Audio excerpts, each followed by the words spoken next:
They are richer than Elon Musk, Jeff Bezos, and Bill Gates combined. They control more oil than any nation on Earth. And their hidden family fortune is so massive, most banks can't even calculate it.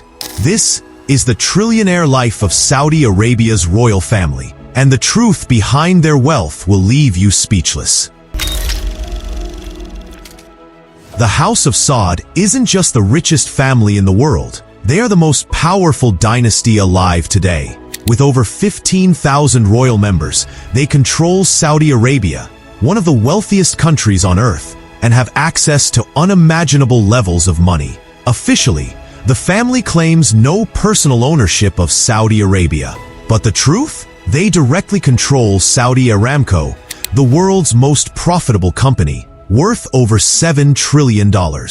That alone makes them wealthier than the entire GDP of countries like India, the UK, and France combined. Their lifestyle is not measured in millions, or even billions, but trillions. They don't just own mansions, they collect palaces.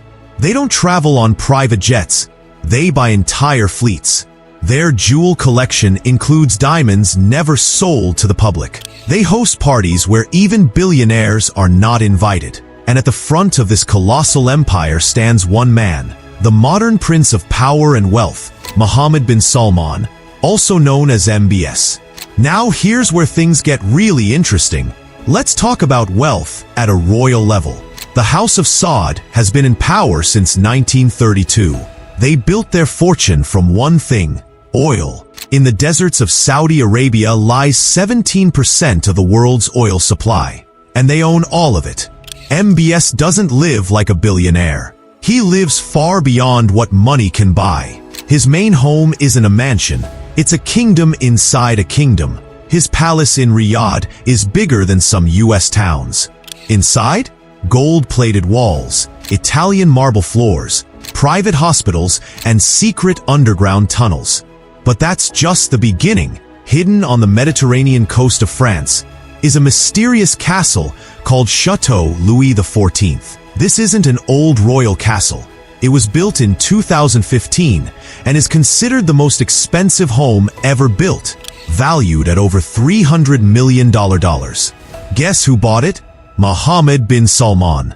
It includes a 57-acre private estate, a 10,000-bottle wine cellar, an aquarium moat with exotic sharks, and a secret nightclub. That's not wealth, that's royal domination. But if you think that's extreme, wait until you hear what he travels in. Billionaires travel in private jets. The Saudi royal family travels in private sky palaces. MBS owns a $500 million Boeing 747, custom-built as a palace in the air. Not business class, not first class, royal class. Inside, gold-trimmed ceilings, private suites, a conference hall, a throne-like seat, and silk carpets handmade by artisans. But he doesn't stop there.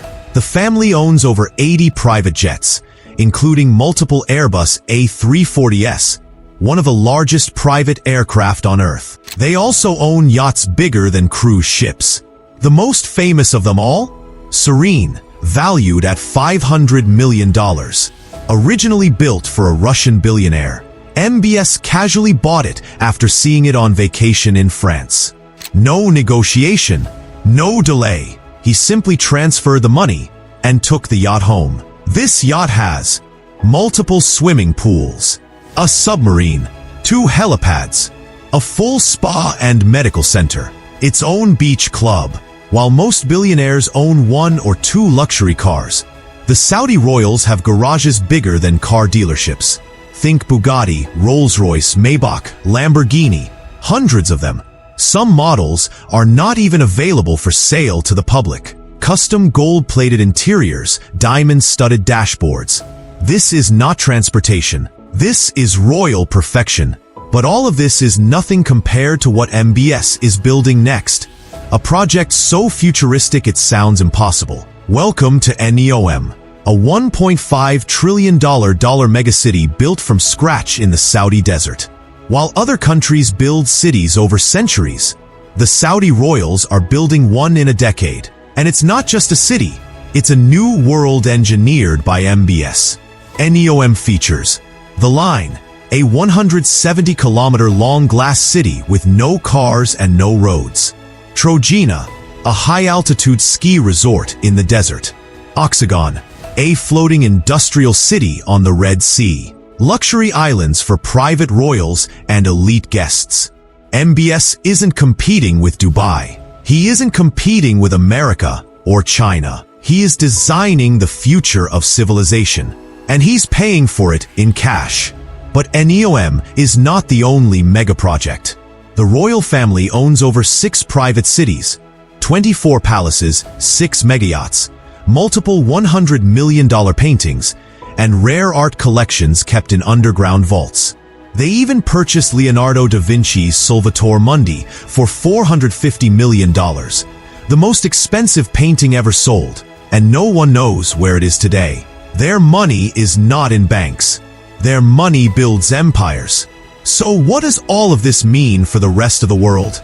Most billionaire stories follow the same path. Build a company, make billions, buy luxury. But the Saudi royal family? They were born trillionaires. Their wealth doesn't come from business. It comes from control. They own oil, power, land, assets, private companies, and entire industries. They don't just buy luxury, they shape reality. Every year, they spend billions investing in technology, sports, tourism, and global influence. They own massive stakes in Uber, Lucid Motors, Disney, Live Nation, Nintendo, and the English football club Newcastle United. They are building the future of AI, space travel, and clean energy. And while the rest of the world sees them as kings and princes, the truth is, they are global power players with more influence than Fortune 500 CEOs. So now you understand, the Saudi royal family doesn't have normal wealth. They don't live billionaire lives. They live civilization-level wealth. They are building new cities, new realities, new futures. They control oil, technology, finance, real estate, and sports. They own palaces, fleets, private islands. And soon, they may own the future of humanity itself. And the craziest part? This is only the beginning, because the rise of MBS and the House of Saud is not just about wealth, it is about legacy. And when you control trillions, you don't follow history, you rewrite it.